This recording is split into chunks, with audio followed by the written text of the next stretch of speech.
Chairman, Madam Secretary, it is great to see you and appreciate the amazing job you're doing. Love serving with you. And right out of the box, you helped us change an important practice for our trans community and shelters. So we thank you for that. I want to turn to the issue that I know you cared a lot about still as a member and care a lot about now. That's HOPWA funding. The administration is proposing a funding level that might actually cause a reduction in number of people living with HIV who will be served by the program. I think the difference between the proposal and what we're going to be asking for is $455 million to $600 million. The estimate in the congressional justification is about 45,640 households, which is about 10 households lower than the FY22 proposed amount of 56,355. As you know, my district, similar to yours, has this is a big issue.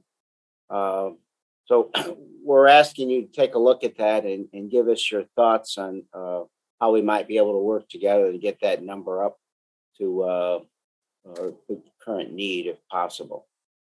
I'd be happy to take a look at it. I mean, we're putting a little attention on it now because we do know that there are some programs going on that just have not requested their reimbursement. We know that there are some issues in just the implementation just because of staffing and capacity, but we'll do whatever we can to get you the information. I appreciate that. And as you know, people living with HIV face incredible stigma and discrimination in housing. But HOPWA is the only housing program dedicated to the population, particularly for people living with HIV. Housing is healthcare. Is there anything else HUD is working on to expand other forms of rental assistance to serve people living with HIV? Yes, we are working with our homeless programs. We are working with youth programs. We are providing seminars and webinars. We are doing all that we know how to do to reach the proper populations, as well as we are working, of course, with HHS and other agencies that affect these populations as well. And just last week, we actually had a webinar with the CDC and with our foster youth. So we are doing the work. It's just at this point, I don't have the data to give you that you're asking for. No, and I understand. I'm just curious too, are there steps being taken to make people living with HIV a priority population for HUD programs like housing choice vouchers? Well, I think that when you were talking about our budget request, the president's budget request is at a $455 million level, which we believe is very good.